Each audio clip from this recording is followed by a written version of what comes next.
Hello friends, welcome in our YouTube channel you teach feel the difference here. आज हम पढ़ने वाले हैं कक्षा 10वीं की विज्ञान का पहला चैप्टर। ठीक है, पहले चैप्टर का नाम क्या है? रासायनिक अभिक्रिया एवं समीकरण।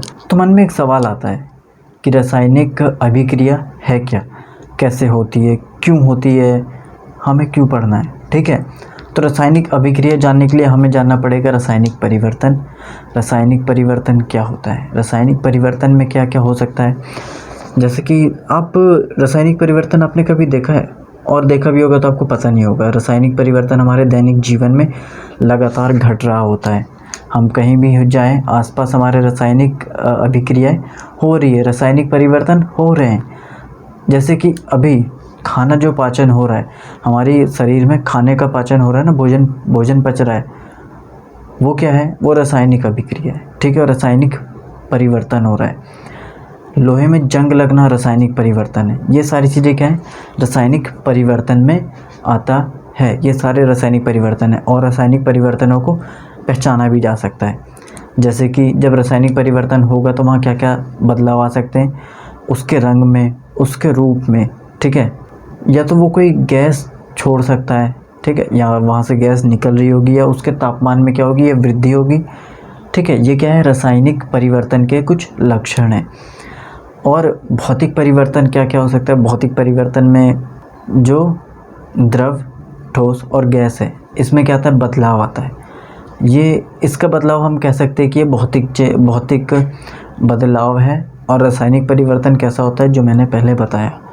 ठीक है, और रासायनिक परिवर्तन होता है, रासायनिक परिवर्तन हुआ, अब कैसे हुआ?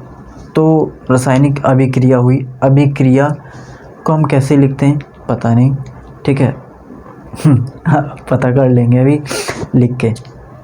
उसके बाद हमने पढ़ा समीकरण। तो समीकरण क्या है? जो रासायनिक अभिक्रिया हो रही है। ठीक है, जो रासायनिक अभिक्रिया हमारी हुई, उसे शब्दों में लिखना ही क्या है? रासायनिक समीकरण कहलाता है। ठीक है, तो रासायनिक समीकरण में दो चीज़ें आती हैं। जब भी हम अभिक्रिया होती है तो दो चीज़ें आती हैं। तो कोई भी अभिक्रिया होगी तो वो अकेले नहीं होगी। ठीक है, जब भी होगी तो किसी न किसी चीज़ के साथ होगी। तो सबसे पहले हमें ज़रूरत पड़ती है अभिकारक की, और अभिकारक भी अकेला नहीं होगा। तो हमें ज़रूरत पड़ेगी अभिकारक की। अभिकारक क्या है? जो मिल रहे हैं। जैसे लोहे में जंग लगेगा तो कैसे लगेगा?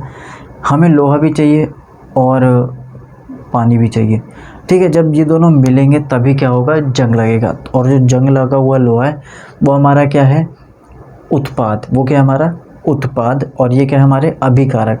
तो किसी भी अभिक्रिया में दो चीज़ होंगी, अभिकारक और अभिकारक में भी जो अभिकारक जो एक दूसरे से अभिक्रिया कर रहे हैं, उसके बाद हमें क्या मिलेगा? उत्पाद।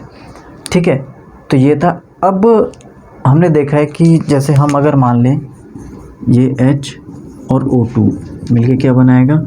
H2O। ठीक है, तो हम देखा जाए तो ये संतुलित नहीं है। यहाँ H कितना है? 1 है। यहाँ कितने? O 2। यहाँ पे H कितने हैं? 2। और यहाँ O कितना है? 1।